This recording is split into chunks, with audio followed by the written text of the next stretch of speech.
Hi, everybody. My name is Linda Abraham. I am going to be presenting Get Accepted to Stanford Graduate School of Business today. I want to thank you very much for attending and coming. A little bit about me just before we start. I'm the founder and president of Accepted. I've been an MBA admissions consultant since 1994. I've been quoted by Poets and Quants, the Wall Street Journal, CBS News, US News, Business Week, and others regarding MBA admissions. And I'm also the co-founder and first president of the Association of International Graduate Admissions Consultants. I'm looking forward to sharing my 20+ years of admissions experience with you. Now, before I begin, I want to mention a few to-dos that will help you maximize your time here today, and one that will help us at Accepted improve our webinars. If you have not yet downloaded your webinar worksheet, take a minute to do so, and I suggest that you print it out and use it to take notes with. It's up to you, but that's my suggestion. You can find it in your control panel. It's in the handout section, and again, just it's linked. Click on the link. You know what to do, and print it out. I'm going to ask a few questions during the presentation, and I might ask you to raise your hand in response. You can do so by clicking on the hand icon, two icons underneath the horizontal orange arrow on your control panel. Third item that you should keep in mind, we're going to use the question window both for your questions and your answers to my questions, at least the open-ended answers. Fourth, you can win. We're going to have a contest towards the end, a little contest, based solely on content presented during the webinar. And you can win a copy of the book that I co-authored a few years ago about MBA admissions. And finally, when you leave, you will receive a brief survey. Please fill it out. We value your feedback. And again, we use it to improve these webinars and sometimes to design new ones. Now, let's test your hand-raising skill. Please raise your hand, and I mean click on the icon, if you are here because business school, and specifically Stanford Graduate School of Business, will whisk you on your way to the career of your dreams. So raise your hand, click on that icon. Oh, good, the hands are going. Keep them up, don't put them down. Don't put them down. Okay, yay, we have a great group. Most of you passed the hand-raising test. That's great. Okay, good start. And then the last thing I want to mention, the last before we get to the meat of the webinar, is probably the attendees' favorite, and that is how you can save money. You can beat our August 1st price increase by purchasing Accepted services on or before July 31st, and we'll deal with much more on that later on. Last, okay. Before we start, I want to get a better idea of where you're at in the application process. So here we go. How committed are you to applying to Stanford? And the options are definitely, probably, maybe, or doubt it, but I'd love you to convince me otherwise. Okay, let's get going. We have a definite leader here. And we're at 63% of you having voted. Can we get it higher? 69, 70. I'd like to get it up to 80, if at all possible. Let's go. 5. It's getting higher. 4, 3, 2, 1. Okay, I'm going to close the poll with 75% having voted. It's 63% definitely are applying, 22% probably, 15% maybe. Okay, so this is actually a more committed crowd than I anticipated. All right, and nobody's in the doubt it, but they'd love me to convince them, so that nobody's in that category. Okay, next poll. I'm planning to apply, and choose the one that you're most leaning towards. Okay, I'm planning to apply round 1, round 2, round 3, or later. That could be 2019, 2020, whenever. Okay. Again, the options are, I'm planning to apply round 1, round 2, round 3, or later. We're at 74%. Can we get it up to 80 this time? How about it? Okay. 5, 4, 3, come on, somebody vote. 2, 1. Oh, we're getting closer. Let's share the poll. Again, with 75% having voted, it's 61% round 1, 28% round 2, 0% round 3, and 16% are are planning for 2019 or later. Actually, be a 2020 or later application, 2019-20 application. Okay. Thank you for that information. Okay. It's cool. It's hip. It's the most entrepreneurial of the top MBA programs, with 16% of 2017 grads starting their own business at graduation, and it's in the heart of Silicon Valley. It's Stanford's Graduate School of Business. It has a highly customizable program, small class size, and weather that can't be beat, except perhaps by my alma mater, UCLA. Now, the rest of the webinar is going to be devoted to helping you get accepted to Stanford.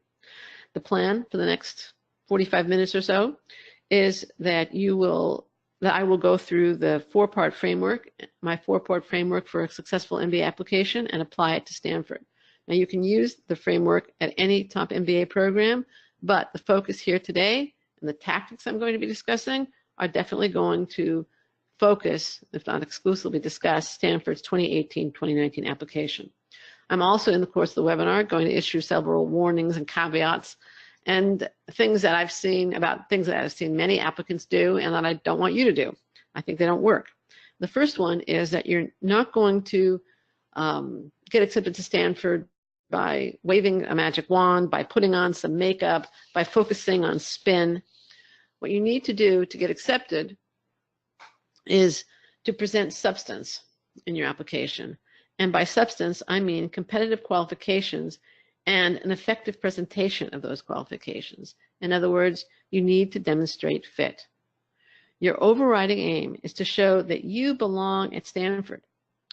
Now, before we dive into the nitty-gritty of the webinar, I want to ask you to post in the question window, how do you intend to show you belong at Stanford? Okay, show underlying passion for my field and desire to make the world a better place. Good. Entrepreneurship, that can help. I'm not sure that in and of itself is enough. I'm a challenging person. I'm not quite sure what that means. Technology leader, leadership is definitely vital. Anybody else want to take a stab at this? Demonstrating my desire to change status quo in conservative industries. Okay, that's good. My commitment towards bringing up and empowering my juniors. Okay. Show that my goals align with Stanford's mission. Excellent, Daniel. Share a story that demonstrates desire to pursue higher education and lift community. That can definitely be part of it. Demonstrated impact and success in career that is measurable. That's also part of it. Show my unique experience. That could be part of it. Show that you exhibit these four values well. I don't know if you're talking about the four parts of my framework, which I haven't gotten to yet, or something else. Describe concrete goals and how Stanford helps to accomplish this. That's definitely part of it. Very good, Charlene. I'm ready for challenges and love innovation. That's definitely part of it. Leadership and honesty, portraying passion, part of it. Show how Silicon area helps in my goals. I don't think that's quite enough, Patricia, and we'll touch on that more later.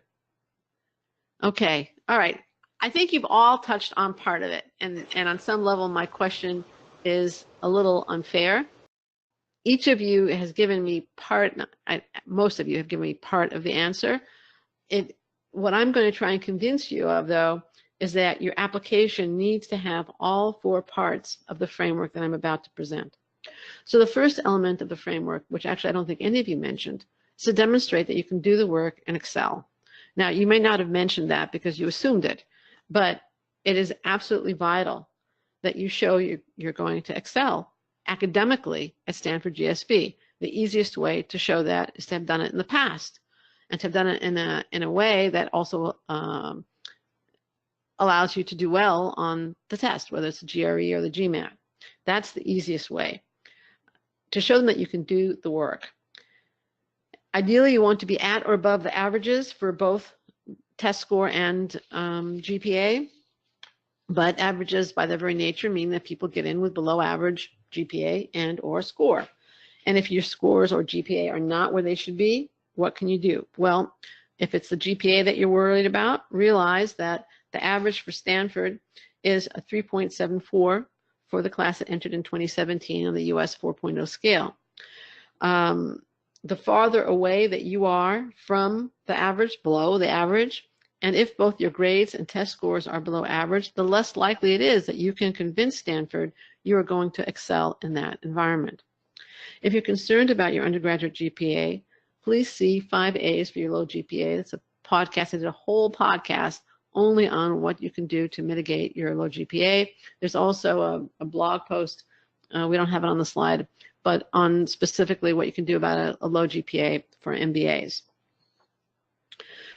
You can also mitigate the impact of a low GPA with a high test score, GMAT or GRE. Stanford's overall GMAT average was 737. You can see the other stats there, and this is all for the class entering in 2017. That is, as I'm sure most of you know, the highest average GMAT score of any US MBA program ranked by US News. The average GRE at Stanford is 165 on the verbal and 164 on the quant, for an average total of 329. If you're considerably below the 80th percentiles or range for Stanford for either the verbal or quant, do consider a retake. And if you're not sure whether you should retake or not, again, we have a couple of resources we'll be sending out to you after the webinar. Somehow or another, one way or another, you must show you can do the work. Now, part 2 of the framework. Have a goal requiring a Stanford MBA. And also show that you know how you intend to, how you want to take advantage of what Stanford offers and how you intend to use that degree after you leave Stanford. And that means, and one of the reasons you need to know that is because they ask you for it. It's just in the form, it's also an essay question. So what do you want to do? That's the job function. And the desired industry, that's the industry in which you want to do it. That's also pretty much a classic MBA goals question. In addition, Stanford asks you about your longer term aspirations. Now, in an info session that I attended at Stanford a couple of years ago, they said, the woman presenting said that they would like you to see you achieve insane levels of greatness and never settle. So don't be afraid to list as your aspiration something that is aspirational. It's a stretch, something that you hope to do in the future, not something that anybody could do, or certainly, or something that doesn't require a Stanford MBA. Now, the answer in this text box should be related to what's in these drop-down boxes here, but it can be a stretch also, as I said before. Now, let me ask you, why are goals important to the schools? Why do they ask about it? And Stanford also, as I'm sure you realize, has an essay question about it. Why are they important to the schools? In the question window, please. Finding cultural fit, that's definitely part of it. Definitely part of it. It helps them understand how you'll fit in the program. Excellent. To know that the MBA would actually help one, yes. The goals you achieve will reflect on the school's educational quality. Yes, that's right, Taylor. To know the clarity of mind, good. Right, Courtney, they want to know, make sure you've truly thought about why you want an MBA and why their school. They're looking for high impact, that's also good. They want to make sure they can help you succeed. That's the very, very basic reason. I think it's a very ethical reason. And also the reasons that many of you have suggested here in terms of cultural fit and kind of just seeing, have you been thoughtful about your decision to go to business school, or are you using it as an escape from something you don't like? So that's very good. You need to know where you're going for them to know if they can help you succeed. And admissions should be able to connect the dots between where you've been and where you want to go via Stanford's program, its career strengths, and its extracurricular opportunities. Now, somebody had mentioned Silicon Valley location. What I'm suggesting is that you need to go deeper here. Yes, Silicon Valley can help you, but if it's just Silicon Valley you want, go get a job and live in Silicon Valley. Why Stanford? You need to go deeper. You need to be more specific. All right, the third part of the framework is to show that you have what Stanford seeks, both in terms of its mission and in terms of its stated criteria. So Stanford's motto is change lives, change organizations, change the world. And they're very serious about that motto. What does that motto imply for you as an applicant? It means that you have to show them that you've been a change agent. Are you open to change in your own life? And this is a critical point. Remember, Stanford is promising you a transformational experience. Are you open to being transformed? Or are you pretty happy with the way you're at and don't really want to change?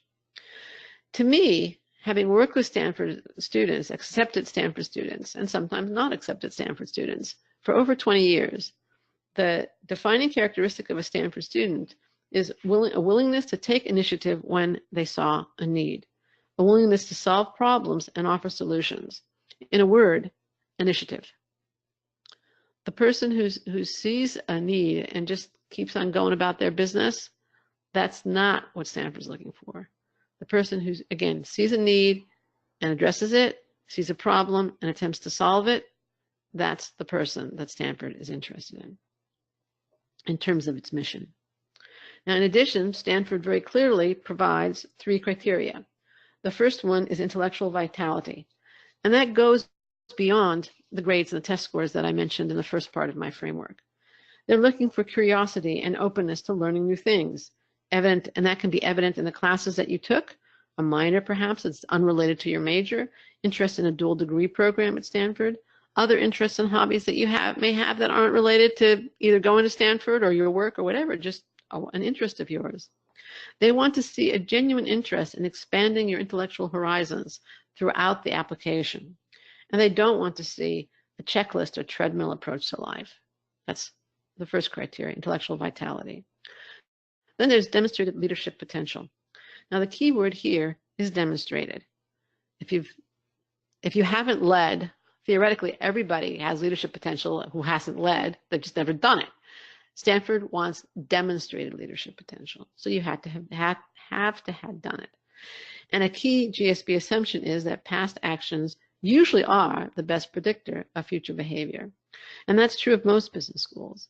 In addition, leadership at GSB, and again, most business school, implies integrity and character. In my mind, when you're talking about leadership in this context, it means assuming responsibility for a particular outcome and motivating others. Stanford likes to call it directed idealism, behavior that reflects your ideals. And you're going to see this when we go through the application. There's a tremendous focus. There's a focus period. There is a tremendous focus on behavior that reflects your ideals. The second criterion is personal qualities and contributions. Your individual perspective and ability to contribute uniquely to your class and class discussions and the community at Stanford. Now, you see on the whole quote that you see on the screen right now is, most Stanford MBA students have excelled by doing ordinary things extraordinarily well, is what you make of an experience that matters to us, not simply the experience itself. So yes, they want to see achievement, no question. They want to see leadership, but they also want to see a certain thoughtfulness and analytical ability, critical thinking skills, so that you're not just giving the kind of superficial, facile answer or response to a question, but you ask why, and then you ask why again, and you ask why again, until you're really digging down to a much more profound response. And then the third criteria is personal qualities and contributions, your individual perspective and ability to contribute uniquely to the class. This is by far the most difficult to grasp and subjective of Stanford's criteria. Superficiality and canned responses will hurt and possibly kill your chances of acceptance. But individuality poses much less of a risk than uniformity. Now, just to kind of support this point that I've been making, that the perspective and living according to values or values influencing behavior, Stanford, in addition to its what matters to you most and why, and the other boxes, has a box specifically. Tell us about a time in the last 2 years when your background or perspective influenced your participation at work or school. Write here about something that you are not writing about elsewhere.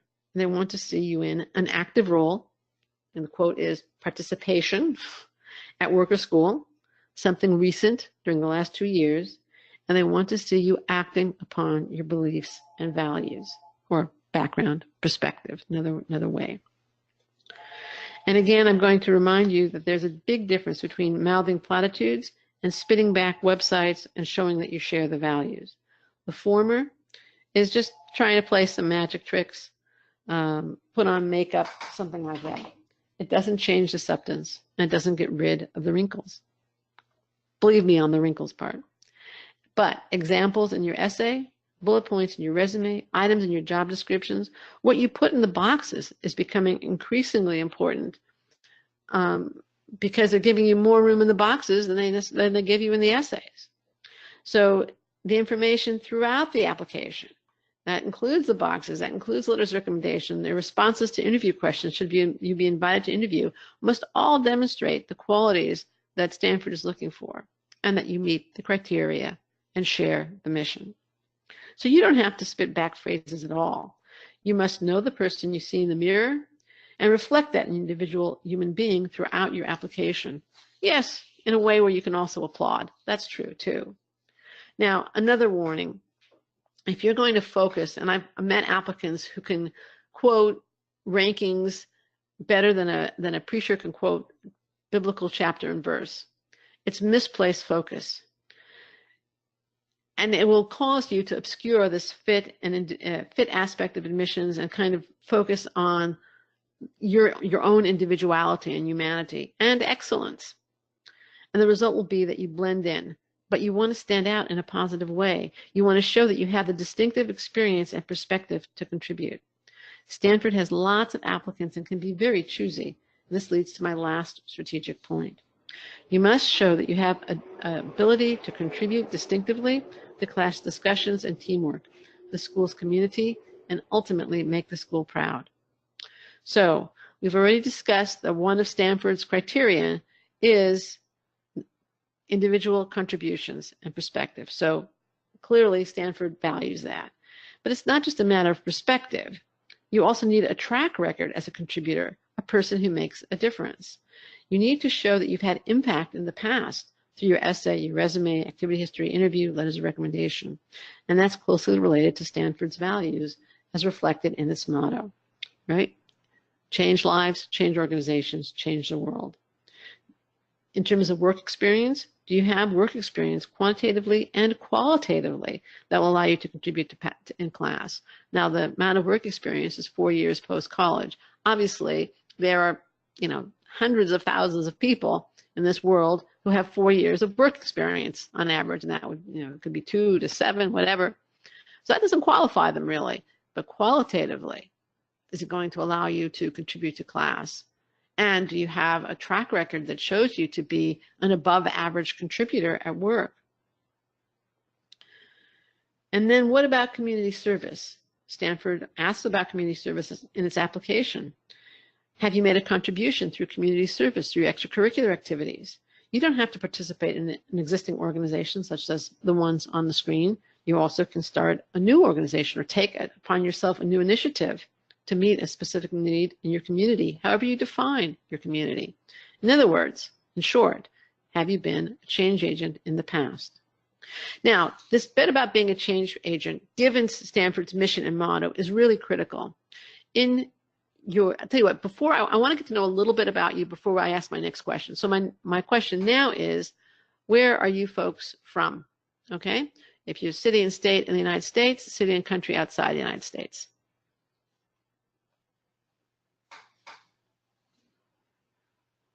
Saudi Arabia, San Francisco, Austria, Los Angeles, neighbor, Richmond, Virginia, New York City, Iran, New York, Hawaii, Outer Islands, okay, Palo Alto, South Africa, really international, Bangalore, Dubai, Tennessee, Philadelphia, Chicago, Cleveland, Belgium. We really have around the world today.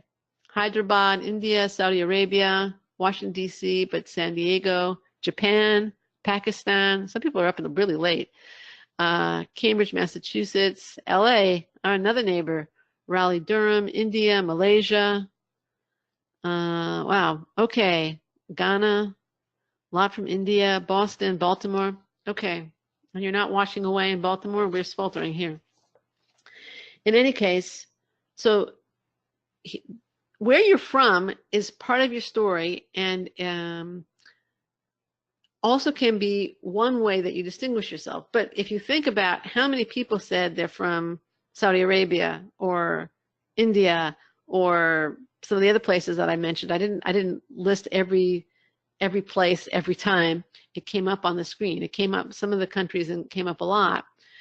Obviously, saying that you're Indian is not going to distinguish you from in the Indian applicant pool, because there's many, many Indians here. It's going to be a little bit about what you say about your background. And I want to go in a little bit more into this whole question of distinctiveness. So I'd like you to now, I'm going to launch a poll. How many of you are in high tech?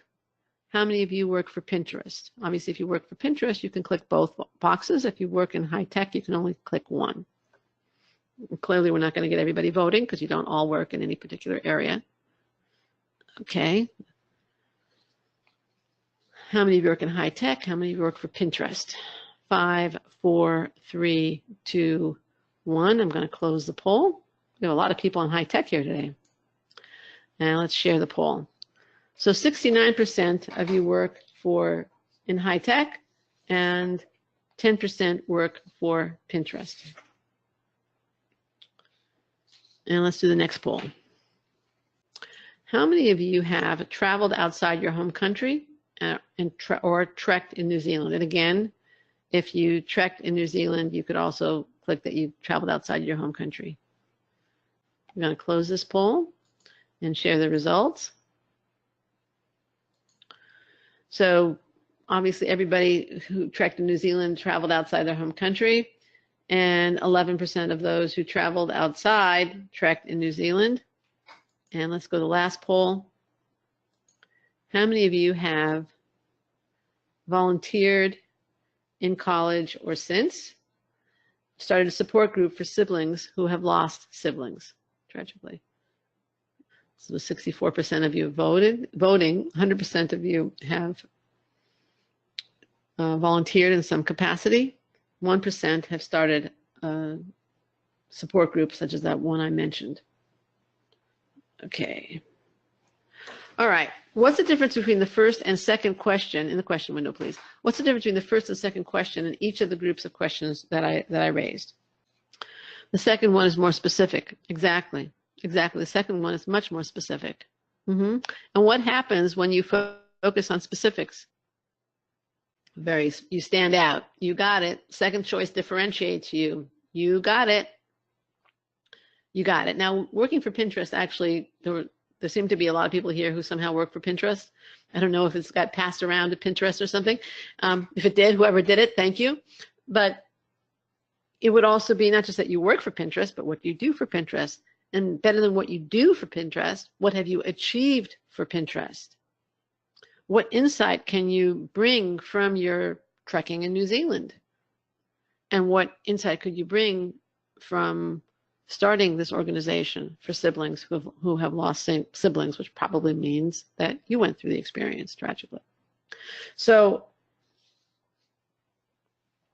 I hope you see from this how important it is to focus on specifics.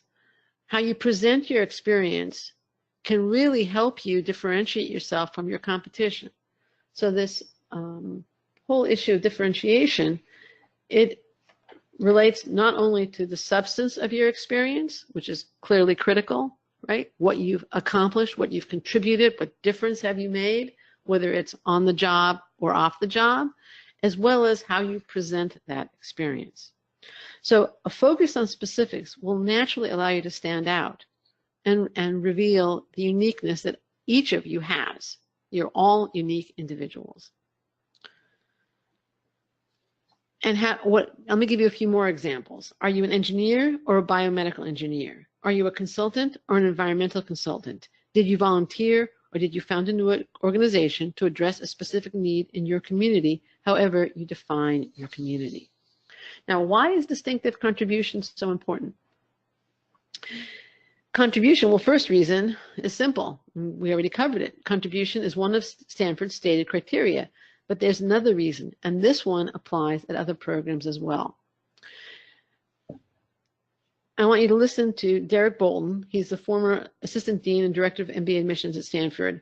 In a GMAC article several years ago, he wrote about admissions as a two-step process. The first step in the process was evaluation, determining who is qualified. And there are always too many qualified applicants at a school like Stanford, way too many. But then there's this second element, crafting a class, determining which candidates to admit among those evaluated as highly qualified. Obviously, that's a much more nebulous, hard to put your finger on kind of criterion, and it injects a subjective element to the admissions and selection process. The implication of this analysis for you as an applicant is that Stanford has no reason to admit someone without something distinctive to contribute, someone who is not a change agent, and someone lacking a record of past impact and contribution, no matter what their stats.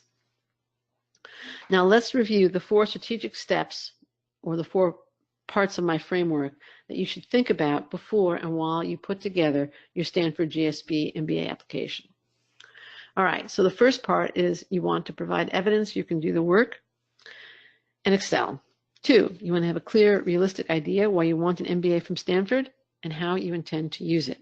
3, you want to show that you share Stanford's values, change lives, change organizations, change the world, and meet its stated criteria. And 4, you want to demonstrate that you'll be able to contribute to class discussions, the school's community, and ultimately make the school proud to have you as an alum. Now let's focus going forward on the specific elements of the Stanford GSB application. I already touched briefly on the grades and transcripts as well as Stanford's values. Let's look at other elements. Okay, let's start with the job and activity history. Be succinct. Stanford wants a 1-page resume unless you have more than 10 years of work experience. It's just that simple. And in your resume and in the job boxes, focus on achievements, not responsibility. If you listen to the interview I did with Keith Bevins of Bain & Company, you'll see that they also want in the resumes that they received, they want you to focus very much on achievements, contributions, much more than descriptions of responsibilities. The other thing I want to really emphasize to you is don't treat the boxes as throwaways. They are very important.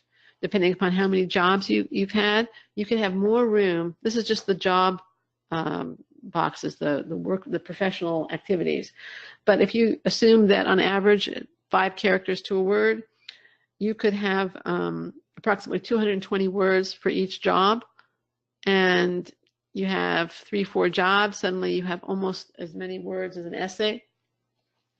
3 jobs is obviously 660 words. That's a lot of writing real estate. And you also have room in the community service to add some more context to what you've accomplished. Again, focus on achievements, focus on contribution. Quantify your impact whenever possible. And the same in the activity history section. It's similar directions, but you also need to rank in order of importance. Don't be afraid of the ranking process. They're just trying to get to know you there. But for the most significant activity, they give you 300 characters, roughly 60 words, to discuss why you've become involved in this activity. They're trying to understand you. And for all activities, Stanford gives you 300 characters, again, approximately 60 words to describe the activity, interest, your role, impact, or contribution. What difference did you make? Here, they also understand why. What values are you reflecting there? Now, for the essays themselves, you have 1,150 words, or 2 essays. For the 2 essays, you can divide the character count among the 2 essays. Stanford recommends 750 for the first essay and 400 for each additional one. The essays should complement each other and complement other elements of the application. They should answer the question posed and reveal something distinctive and interesting about you. It's a great place to show fit in these essays, a great place to reveal yourself as a thoughtful change agent and to demonstrate the individual perspective that comes under Stanford's 3rd criterion. Now let's focus a little bit on the individual questions. What matters to you most and why? That has been Stanford's signature question for at least 10 years and probably more. The suggested length is 750 words. In my opinion, this is the hardest MBA essay question. Very thoughtful, and to answer it well, you simply have to think. What are your priorities? And when have you acted on those priorities? When have your actions matched your values? And I find that those who can answer this question in a way that shows initiative and an I care attitude do very well in the application process. Another thing to point out here is don't forget about the why. Stanford explicitly says, focus on the why rather than the what. Now, don't ignore the what. That's going to ground the why, but make sure that they're both there. Now, essay number 2, why Stanford? You have 400 words for that if you use 750 for essay A or essay 1. You need to know 2 things to respond well here. The first one is why you want to pursue an MBA. And that's almost always tied to your goals and aspirations that you briefly mentioned in the employment section of the application. But here you can go a lot deeper, right? Now, a basic MBA goal, as I said earlier, is function plus industry. And you can include longer-term goals or aspirations if they are motivating your career path. If it isn't obvious why an MBA will help you advance towards your goal, then just make it clear. You don't have to go into any long explorations of the topic, but do make it clear. And the second thing you need to know is Stanford's program.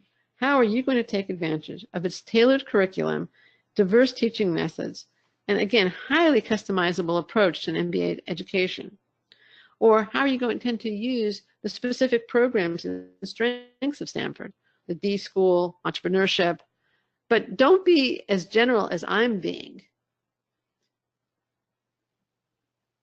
Be specific. This is not a question about brand or marketing. So again, be clear as to why you're interested in Stanford and how you're going to take advantage of Stanford. This is not a question about brand or ranking. And then given your past experience in education, how will you take advantage of GSB's transformative opportunities and program to achieve your goals? What this essay shouldn't be, it shouldn't be an ode to the wonderful faculty, unparalleled career opportunities, and fantastic peers, because frankly, that could be said about any top MBA program by any MBA applicant. And again, you'll just be blending in, being superficial, and not showing any of the profound kind of thought that Stanford is looking for. Now think of what we've been discussing in terms of Stanford's mission and its criteria.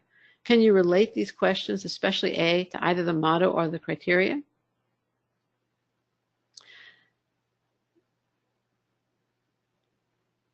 Now, somebody's asking, is it a good idea to mention that a particular school has been a dream since a very young age? I think that would be more a reflection of brand than a mature thought. I mean, people, when they're young, they want to say they want to be a doctor, they want to be a fireman, they want a firefighter, they want to be all kinds of things. The question is much more about why, as an adult, you want to attend Stanford. And again, how will it help you achieve your goals? Now, you can take, especially for essay A, an anecdotal approach to this essay, incorporating what you did, how you did it and felt, and the impact of what you did on others. This is particularly appropriate for essay A. I'm just wondering, anybody want to give me an idea of briefly how they think they might want to approach essay A? I'm not sure we have room for that, but we can try it. I can comment on your thoughts if you want. In terms of SAB, you could comment on Dipanshu on specific courses, electives you're interested in. I would avoid the real, the first year ones that everybody takes. I'm not sure talking about touchy-feely is going to get them too excited, since a lot of people do talk about that. Storytelling is excellent, is always excellent.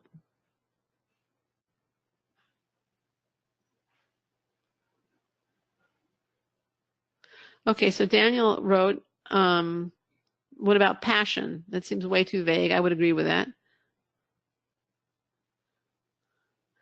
I think if you're going, passion is way too vague. I think it'd be what you say about it and how you've revealed or demonstrated it. Okay. Here we have some ideas. Opening yourself up to, anyway, I just jumped to opportunities to take advantage of them every time you can. That could be a good theme. Again, it would also depend on why that is important to you and how you've demonstrated that you actually live that value. Olivia, yes. I'm not sure how this would work. I want to write about how practicing badminton at a professional level has changed me and shaped my views as a person with multiple. I'm not sure that that's going to really say what matters to you. Are you going to try and say that practicing badminton is what matters to you most? I'm not sure that's going to work. Goal of focusing on making the world a better place through educational solutions. Every element of my work has been educational. That could definitely, yeah, that could work. What about community and friendship for SAA? The search for finding a group of people to live with, to hold you accountable, to help you grow. My concern is that this doesn't have anything to do with my current job, female software developer. It might have to do with your future goals. That's okay. That's okay. And it should be reflected elsewhere in your life.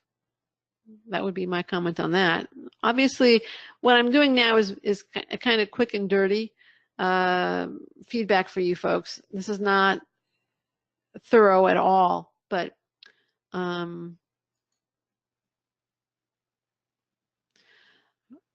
anecdote about leaving a settled job in a textile corporation to begin a startup by empowering artisans and laborers.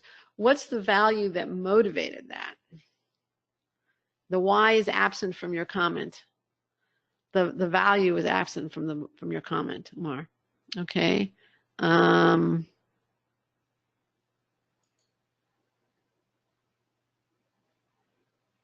Here's interesting. Mentorship is most important to me because growing up I had few role models, but I finally found peers and mentors in high school who helped me achieve my goals and career path. Now I'm a consultant, having studied pre-med for 2 years. I want to pivot into more strategy type work, hence my drive to pursue an MBA. That has definite room for development. But then are you also mentoring others? Are you giving back? So you could develop that one. Knowing when to say no in order to stick to your ultimate career aspirations. Again, I would wonder what is the value there that we're talking about here. What is it that matters to you? Knowing to say no. I would say knowing to say no and yes, knowing your own mind, being able to stick to your aspirations. You could. That's a little bit rough. Okay. I'm not reading all of yours. I just simply don't have the time. I'm going to do one more. Leaving my last job to help take care of my grandmother with dementia made me redefine my ideas of what work is and realize that there is major job dysfunction in the country, and I want to fix that because I believe everyone deserves a life of dignity. Again, I think that could be developed. It's still a very raw idea, and I hope that you're finding this little exercise valuable because it is all on one leg. Your comments are on one leg. My responses are kind of standing on one leg. But I think that that could definitely be developed. Additional information. That's the last of the essay options. If there is any information that is critical for us to know and is not captured elsewhere, include it in the additional information section of the application. That could be an extenuating circumstance affecting academic or work experience. Academic experience not noted elsewhere, such as independent research, that could be a way of demonstrating the intellectual vitality that Stanford is looking for. There's no word limit on the additional information section, but obviously be succinct. Nobody wants a rehash of your entire application, the equivalent of War and Peace, the Great American Novel, or anything like that. Keep it short and keep it focused.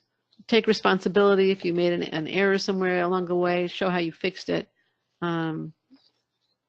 Just basically provide context for something that requires it. Let's move on to recommenders. Stanford has 2 requirements. They want 1 reference from your current direct supervisor or the next best alternative at work, and they want someone who has supervised your work to be the second recommender. It doesn't have to be your current one. It could be a previous one. somebody who has supervised your work. And they want you to choose an individual who can best represent your potential impact.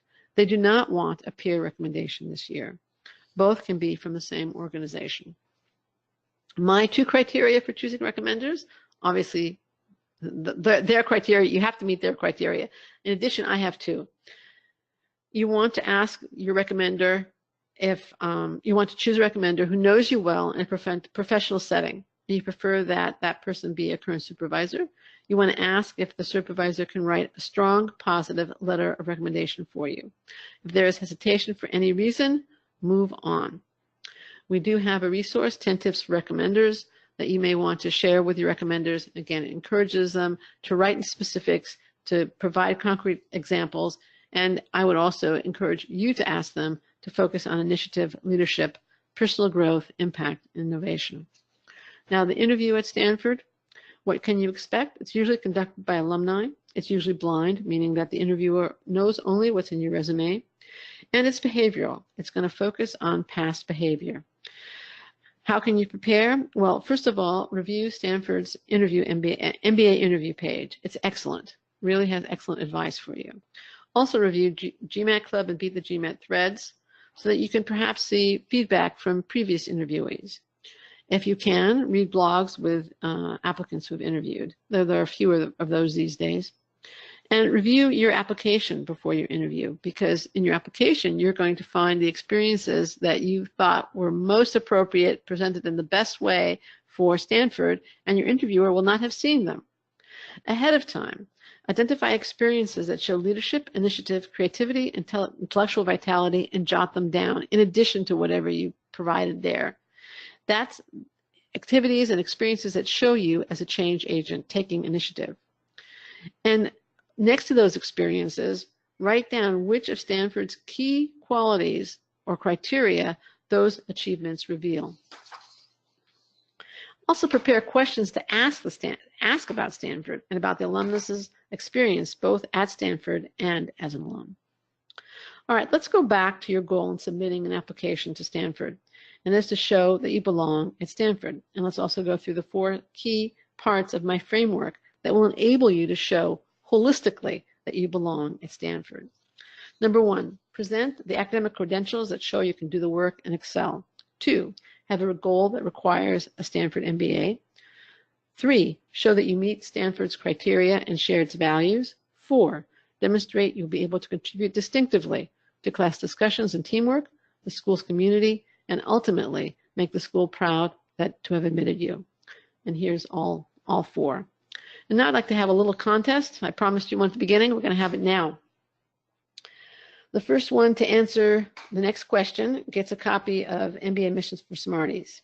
Actually, I'm going to make the first 3 to get this. First 3 who answer the next question in one box are going to get a copy of MBA Admissions for Smarties, paperback or Kindle in the U.S., Kindle outside the U.S. Okay? What are Stanford's 3 key admissions criteria? Okay, Rini, you got it. Amante, Rini, and let's see the next one. Dara. Okay, I think it's the okay, next question. I'll give another 3, but not if you won already, don't answer, okay? We want to have somebody else have a chance. Next question. What is Stanford's motto? Okay, we got it here. The first 3, wait, it's moving too fast for me. Rachel, are you getting it? Change lives, change organizations, change the world.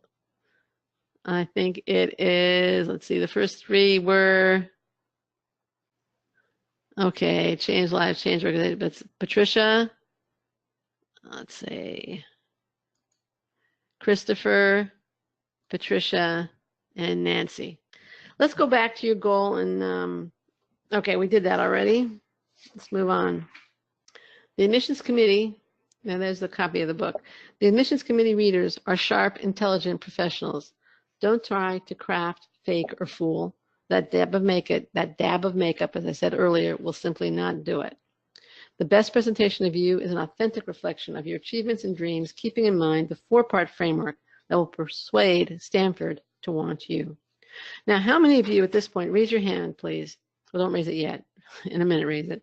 Raise it if you now understand that all 4 elements of this framework are important to a successful Stanford MBA application. Okay, great. Thank you. If I succeeded in convincing you, and most of you did raise your hand, of that point, I've achieved my goal for this webinar. It's all 4 elements of this 4-part framework that you need in your application, not just 1 and not just 3 of 4, because to get accepted, you need to show that you both belong at Stanford, that's parts 1 to 3, and stand out in the applicant pool. That's part 4. What you need now, however, is the how of this framework applied to your individual circumstances. For that kind of critical advice, you need to get accepted and work with one of our outstanding consultants. We want to guide you in showing that you both belong at Stanford or whatever MBA program you're aiming for, and stand out in the applicant pool. We want to guide you in creating an application that as a whole spotlights your strengths and mitigates your weaknesses, an application that really accomplishes everything we've discussed here today. Here's what you can do when you work with Accepted.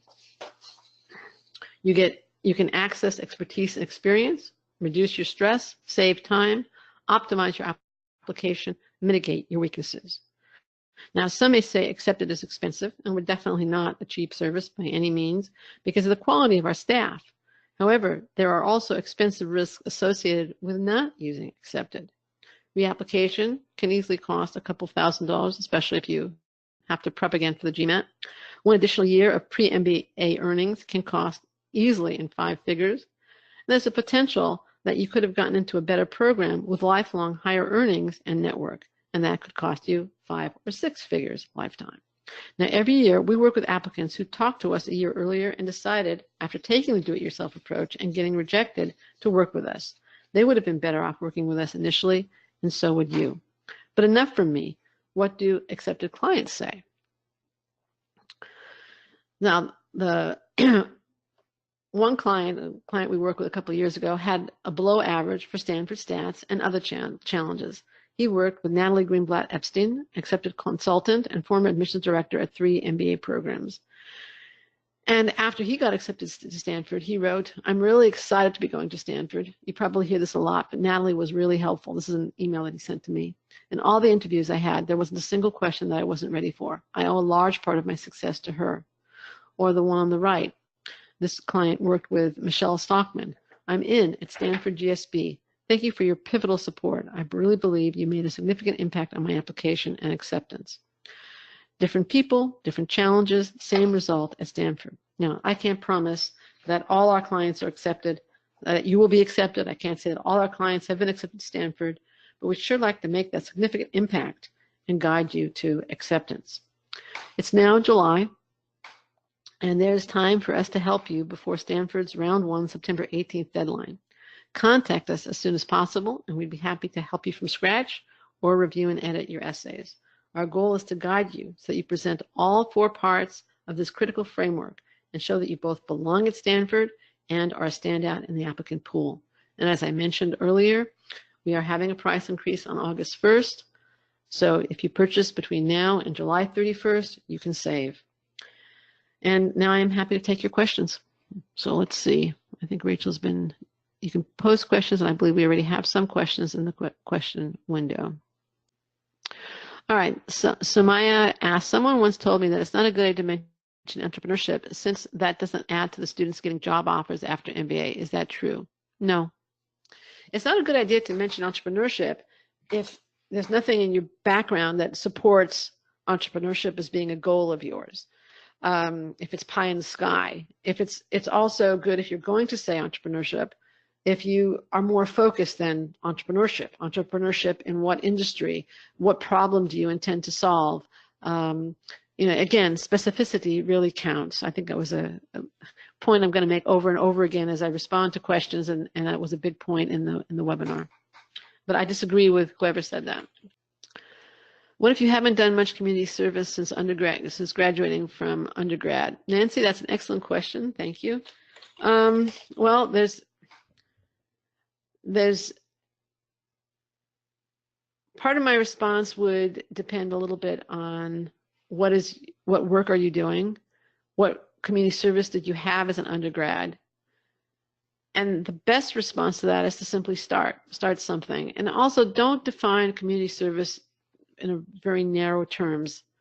Some people think that if it's not like working in a soup kitchen or working for Habitat for Humanity, it's not community service. It could be involvement in politics. It could be involvement in our environmental issues, an ethnic group, church, synagogue, mosque, all kinds of different professional organization, alumni association. Anything along those lines would show you contributing and participating in community service. Again, the best thing, if you haven't been, you say you haven't done much, does much mean nothing or does much mean a little? And what would that have been, and what was the impact of whatever it was that you did do? If you really have been doing nothing in a community service environment, then I would say start doing something as soon as possible. Yes, it's late, okay, you're right. But if you don't start now and you're waitlisted, you won't have anything to write about when you're waitlisted. Or if you're rejected and need to apply again, you won't have anything for, to show then. So I would just say start now, start developing that track record. And you may not be able to write about it in your round 1 application. You might be able to write about it if you have some round 2 applications, and you may be able to write about it or talk about it at an interview, or to write about it if waitlisted. Okay, let's see what else we have. We have some good questions here. Okay, you may not have an answer to this. Beyond the great customer testimonials you showed at the end of the presentation, what metric stats do you have that prove the impact your consultants have made on clients' applications? We have about, our clients have about an 85% acceptance rate, and it might even be higher for MBA programs. And when we look at specific school stats, our clients generally enjoy 50% or higher. Their acceptance rate is 50% or more above the school's overall acceptance rate. Have I answered your question, Taylor? Oh, this is a really good question. Thank you, Alex. From the engineers that you've worked with, what would be the most common recommendation that you've given them? Well, I'm not going to give you one. I'll give you a few. One is don't call yourself an engineer. Call yourself whatever kind of engineer you are. That's number one. Number two, highlight the non-engineering parts of your life. If it's music, not I would say highlight, bring out the non-engineering parts of your life. If you're a musician, if you have sports interests, bring those out. And number three, don't focus on the technical stuff that you've done. Focus on leadership and business impact on the job, if at all possible. Okay, that's also on one leg, but I think those are probably the three most common ones, especially the last one, I think is probably the most common one that we give. And we do work with a lot of engineers of all stripes. Okay, that's a great one, though. Thanks for the question.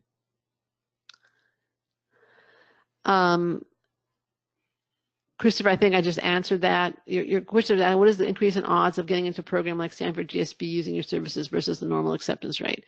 Okay, Stanford GSB has approximately 5.5 to 6% acceptance rate. I'm not going to turn that into a 50% acceptance rate, but in general, it gets up closer to 10%. Okay, I don't have the latest stats handy, but we usually increase the acceptance rates at specific schools by 50% or more. Okay. What would you recommend for second or third time reapplicants? Well, I think you need to look closely at what went wrong. We do have a rejection review service. Rachel, can you post the URL for that?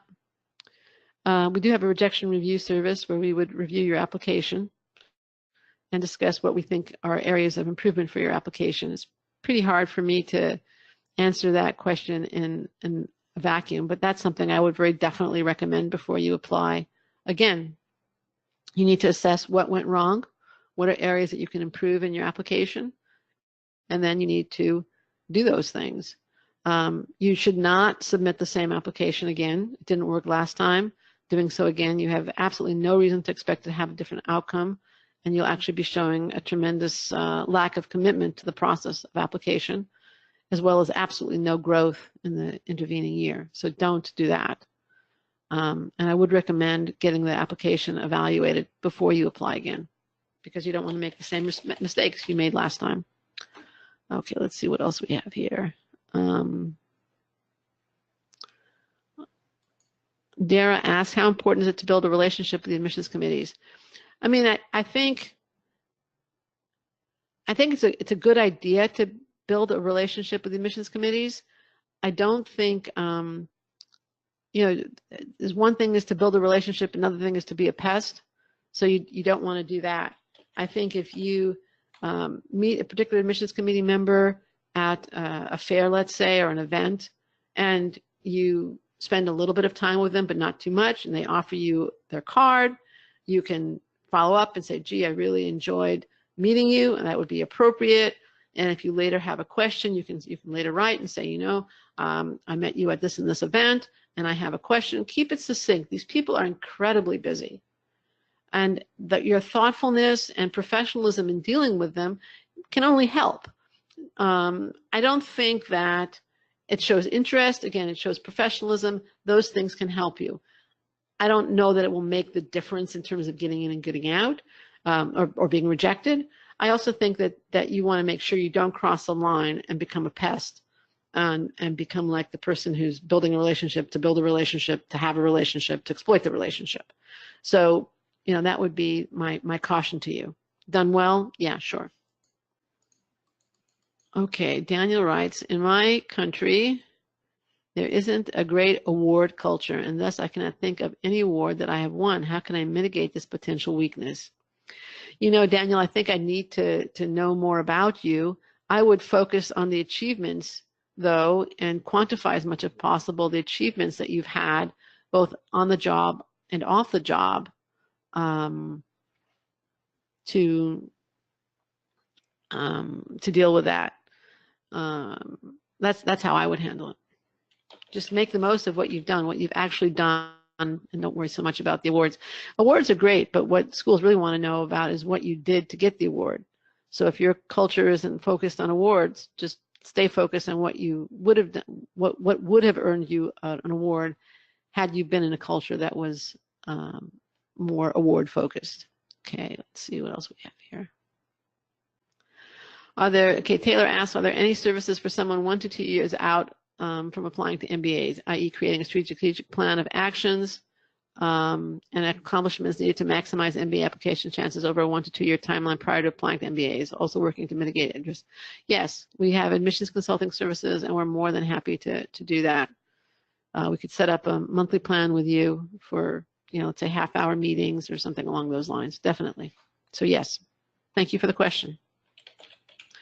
Rachel, can you post the URL for the admissions consulting service, and also for where somebody can say they want to, learn the form they would fill out to learn more about our services?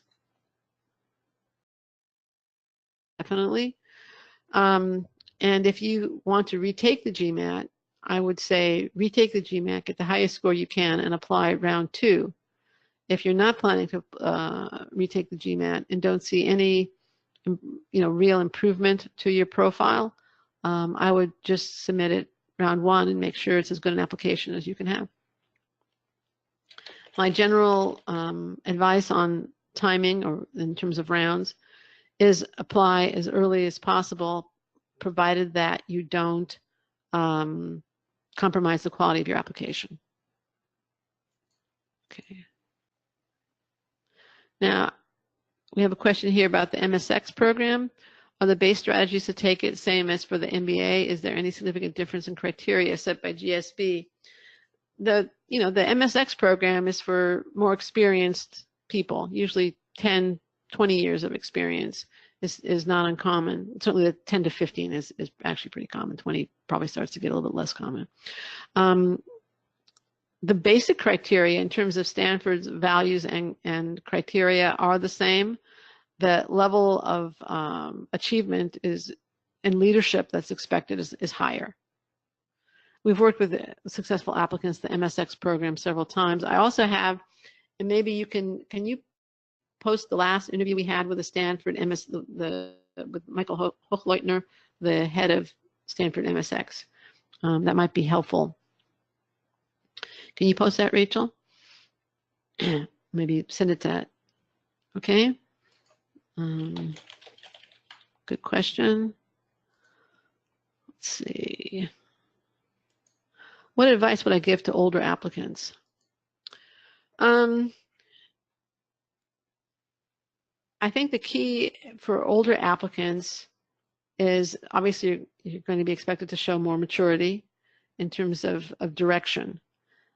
I think it's very helpful for older applicants if they make it clear they are not counting on Stanford GSB's Career Services office to get them a job.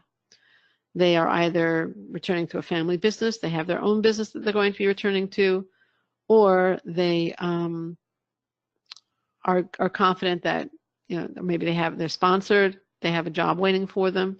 You also, depending upon how experienced you are, I would suggest you look at the MSX program. It's an excellent program. We've had clients be very, very happy there.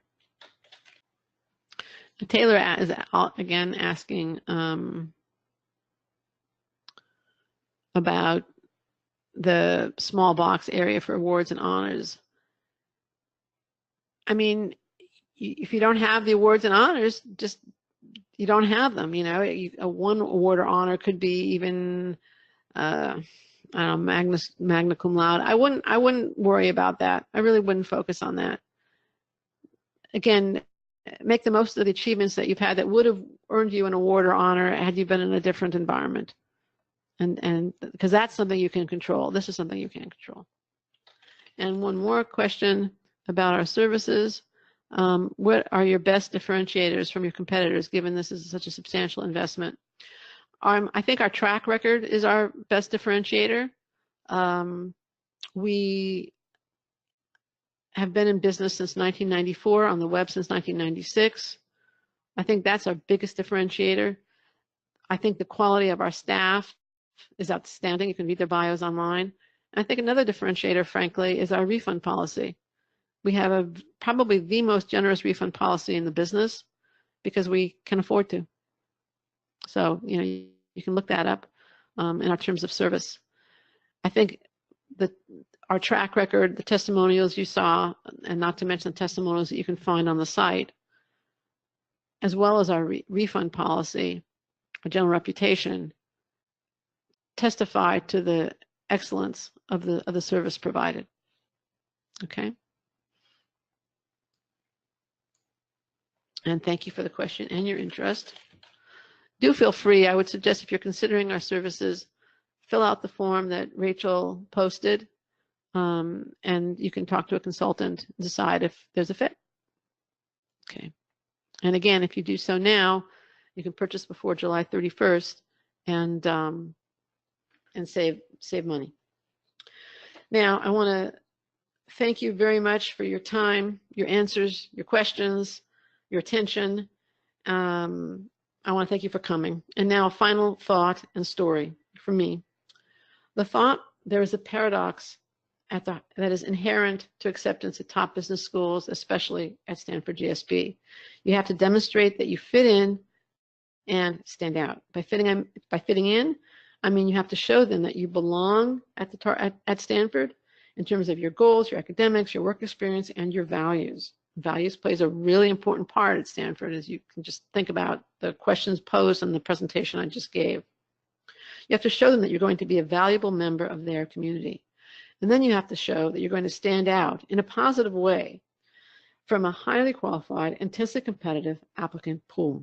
You have to show that you're going to contribute contribute distinctively, add a special something, make the admissions committee members proud they voted to admit you. Now, the 4 elements of my framework provide you with a structure. Let us help you with implementing that structure, putting flesh on the, filling in the structure, putting flesh on the skeleton that the structure really is. That's the how I mentioned earlier. Let me tell you about just one more client whose investment accepted paid off in spades.